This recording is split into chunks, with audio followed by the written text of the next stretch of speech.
តែជាប្រុងមិនយល់អត្តន័យស្នេហ៍មានស្រីហើយលួចមានគេ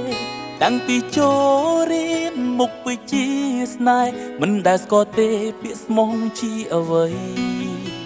បានប្រានហើយចាក់ចោលរូបស្រីទុកឲ្យអូនរោមទុករៀងរៃបងក៏រត់ទៅអបនាងថ្មី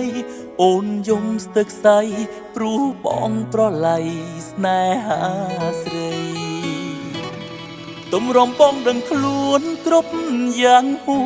ពេលព្រោះមានគេចាំមើលថែពីស័យបងជាមនុស្សអាក្រក់ដែលបងថ្លៃ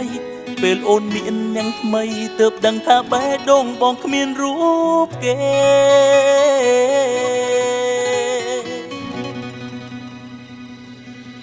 ឲ្យបងសុំប្រឡងសងស្នេហ៍អូនបានទេមីមេពេលនេះបងដឹងខុសរាល់កំហុសធ្វើខុសលើស្រីមនុស្សប្រុសម្នាក់នេះសុំសងស្នេហ៍ថ្លៃចង់លុបលាងកំហុសដែលខុសលើចរណៃសង្ឃឹម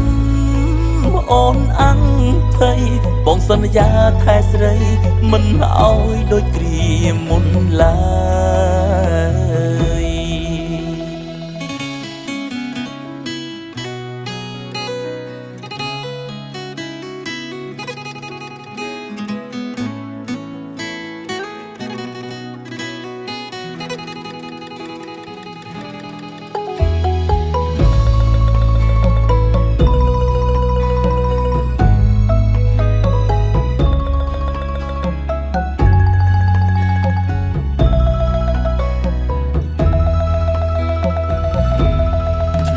តែជាប្រុងមិនយល់អត្តន័យស្នេហ៍មានស្រីហើយលួចមានគេតាំងពីចូលរៀនមុខវិជ្ជាស្នេហ៍មិនដែលស្គាល់ទេពាក្យស្មងជាអ្វីបានប្រានហើយចាក់ចោលរូបស្រីទុកឲ្យអូនរោមទុករៀងរៃបងក៏រត់ទៅអបនាងថ្មីអូនយំស្ទឹកសៃព្រោះបងប្រឡ័យស្នេហាស្រីទំរំបងដឹងខ្លួនគ្រប់យ៉ាងហួពេលព្រោះមានគេចាំមើលថែពីស័យបងជាមនុស្សអាក្រក់ដែលបងថ្លៃពេលអូនមាននាងថ្មីទើបដឹងថាបេះដូងបងគ្មានរូបគេ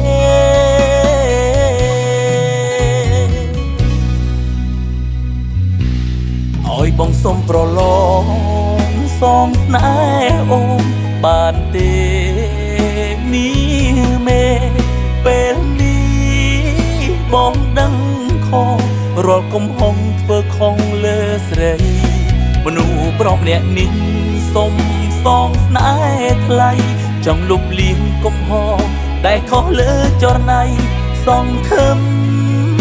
អូនអង្គភ័យបងសន្យាថែស្រីមិនឲ្យដូចគ្រាមុនឡើយមនុស្សដូចបងមិនសមអូនលើកលែងទោអាងខ្លួនឯងគឺជាប្របងចិនស្មោះស្រីដើម្បីបំពេញតណ្ហាបើអាចបងនឹងទាញពេលវេលាពួកយើងនឹងនៅក្បែរគ្នាថ្នាក់ថ្នមពំងាមិនឲ្យដូចគ្រានេះទេតែឥឡូវគ្រប់យ៉ាងវាបានហួសពេលព្រោះស្រីរស់នៅក្បែរគេ